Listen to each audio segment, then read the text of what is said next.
Hey y'all, so I'm back with another video. I don't know, do my voice sound a little raspy to y'all? Like, let me go drink some juice, hold on. Okay, so I'm back. It sounds a little better, whatever. It is like 10 o'clock in the morning. But, so I know I did the video on how I installed my first lace frontal. So when I did that video, I had to make it a voiceover just because one, it was my first frontal and I was really struggling, and two, the wig was too big. And I know I told y'all I was going to elaborate on that a lot more. So not being funny, not trying to drown on myself, this is just like wig tips or like something that people should really know. So since I do my hair a lot of the times, I noticed that the actual like crown, so like this part of my head is very small. So just because you have a big forehead or your front of all of this is big doesn't mean necessarily that this is big. You know what I'm saying? And then my hair is not super thick, and I'm not saying it's thin, but it's not super thick to compensate for how small my head was. So when I put on the frontal, and if I was to probably put on the wig right now, it was big and it was flapping and it was lifting up in the back.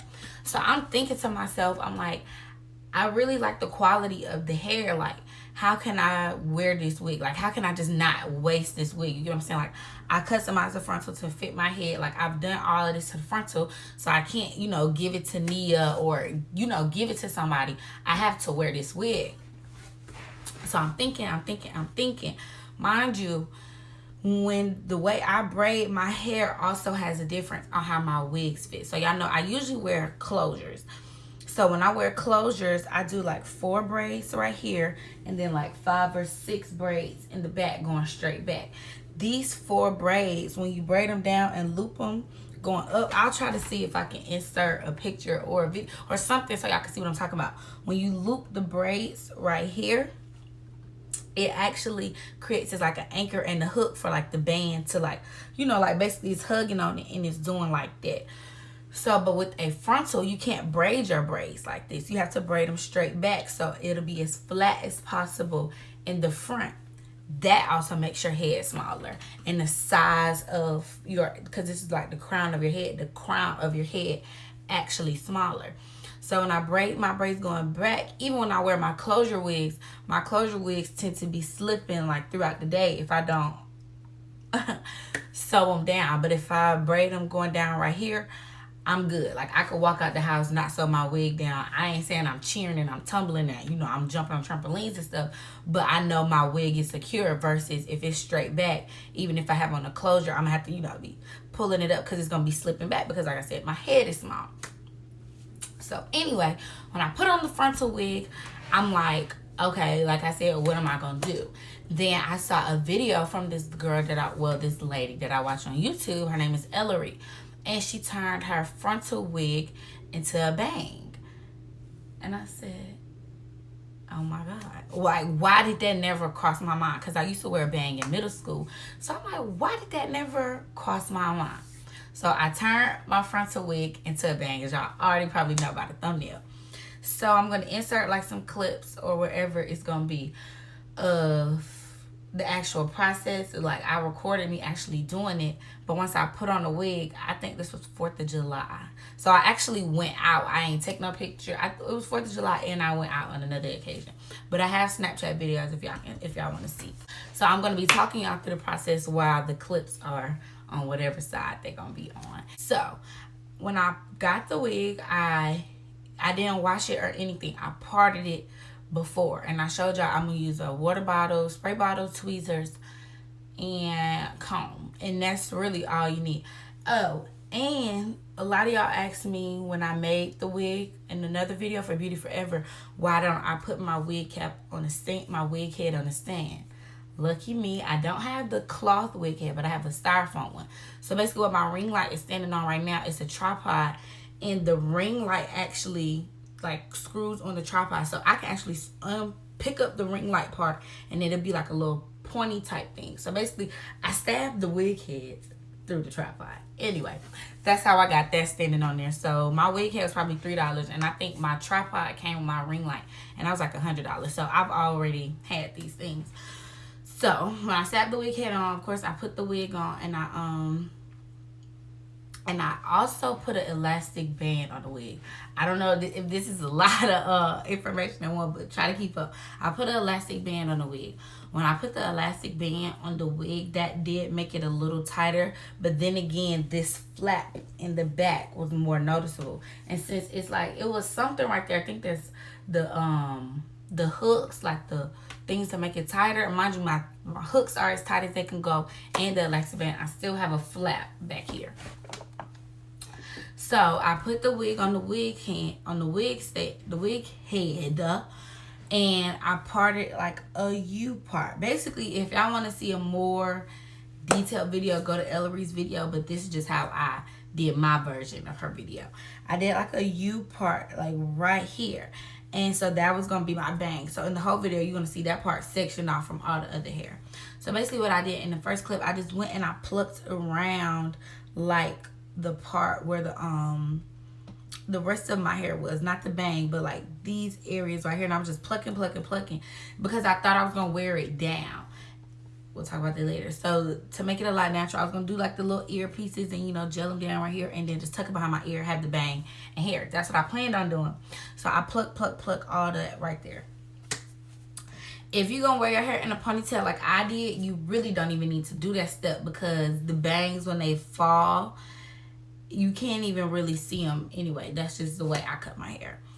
So after I did that part, I plucked it. I think I went and washed the hair. I washed and I blow dried the hair. I got a blow dryer with the comb on it just so I could focus and know like what I'm blow drying, and like, you know, keep the hair in uniform. Or not in uniform, in its place, basically.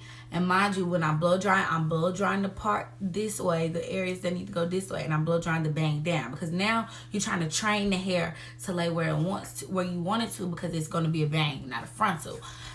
And so, and another reason I wanted to do this is because I didn't tell y'all, when I got to be glued the frontal to my head, when it was time to take it off, I didn't pull or anything, because y'all can see I still have my edges. So I didn't pull it off or anything. I literally put some water, a little bit of conditioner. I massaged it on, and it literally slipped, like literally slipped right off. No problems. I'll insert another clip right here of me actually wearing the frontal like a frontal.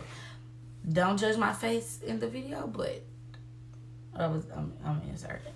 Anyway, that's me actually wearing it like a frontal. That night when I took it off, it burned like as if I got a carpet burn all over my head. I don't know if it was like an allergic reaction or my skin. I used to got to me, but I was like, I'm not risking, you know, doing this again. From time to time, so I won't waste my got to be spray, I spray it on my toothbrush, and now after I go over, I'll go over it right now, because you see how my edges are lifting up right now. I'll go over it if I'm going somewhere in this heat or whatever, but I could not do the frontal thing. And another thing, I live in Atlanta. On a day-to-day basis, it's 90-something degrees outside. Frontals, to me, are very enclosing, and I felt trapped. Compared to a closure wig, it's on, but all of this is not, you know, I just didn't really like the whole frontal thing. So I was trying to make the wig do what it do and make it work. So like I said, blow dry it, train the hair. Of course, I went and I used my serums to make the hair a very silky, but I didn't put a lot on it. Also, when I washed the hair, I conditioned it very lightly, because the hair is not, the wig, the density wasn't that thick. So I didn't want to weigh the hair down, the hair to look more stringier and more thinner than it already is. So I made sure I shampooed it very well, shampooed the lace very well to get the glue out of it from the last time I wore it. And I did all of that so that it could fit and not look yucky. Washed it, blow dried it, straightened it. Now this is the part that I didn't record, but is the easiest to explain per se. Yeah. So when I cut the bang, I like like I told you, I wore a bang in middle school. So I like my bangs to be like right here, like fall right on my lash line, if that makes sense. So I always, whenever I'm cutting my hair, you cut longer so you can fix it rather than cutting shorter and now you done messed up and you can't go back. So if you cutting longer, you can inch it up, inch it up, inch it up, inch it up, instead of having your bang all the way up here. Now, wig destroyed. What you gonna do? So like I said, I cut it right here. So I did cut, I started in the middle and I worked my way out.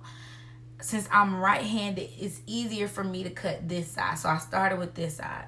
So the only cut that I made straight across was that initial first cut to show me where I want to go. And even I started my first cut right at my tear ducts. If you're new at cutting hair, I'm looking in the mirror right here.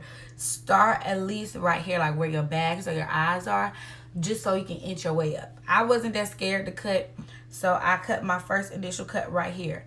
I did it the length of my nose, just so you can see from left to right eye what you got going on. And now your next few cuts, you're going to cut it this way with your scissors. These are your scissors. Your next few cuts, you're going to flip your scissors like this. And you're going to cut straight up.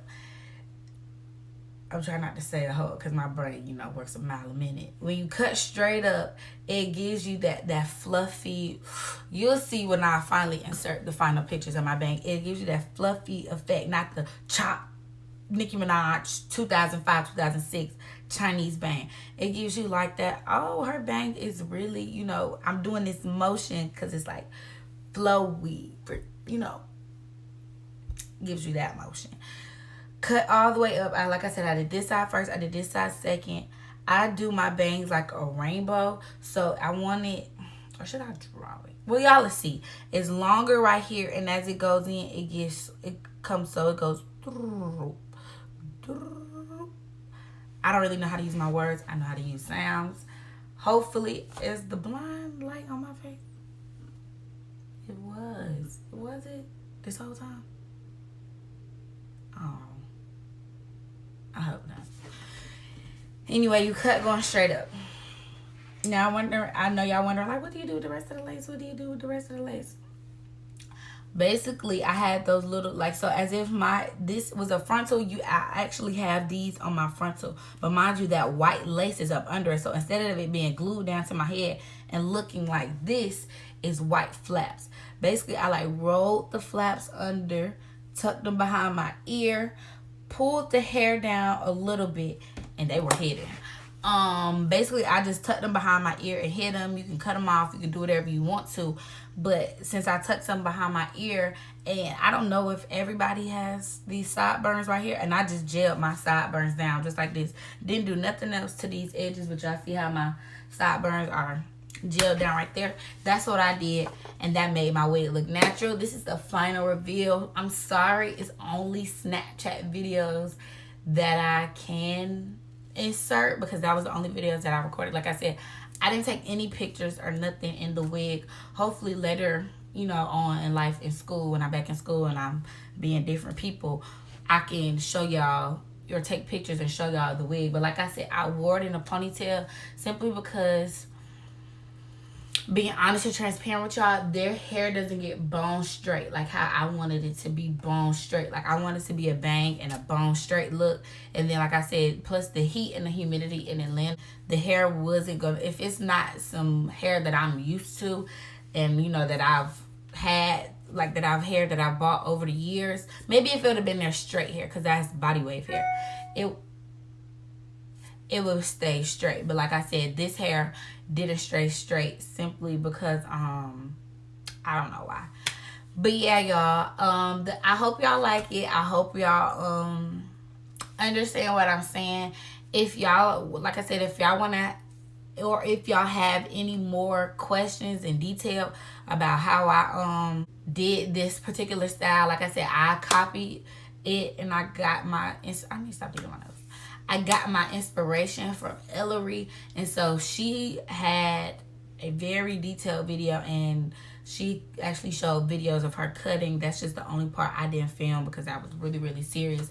So I hope y'all really get what I'm saying and kind of understand what I'm saying. Thank y'all for watching my videos, and thank you guys for 10,000 subscribers. That is a video that I have coming for y'all next. So stay tuned for my story time on how I started my YouTube channel and how I got to 10,000 subscribers. Thank y'all. Bye.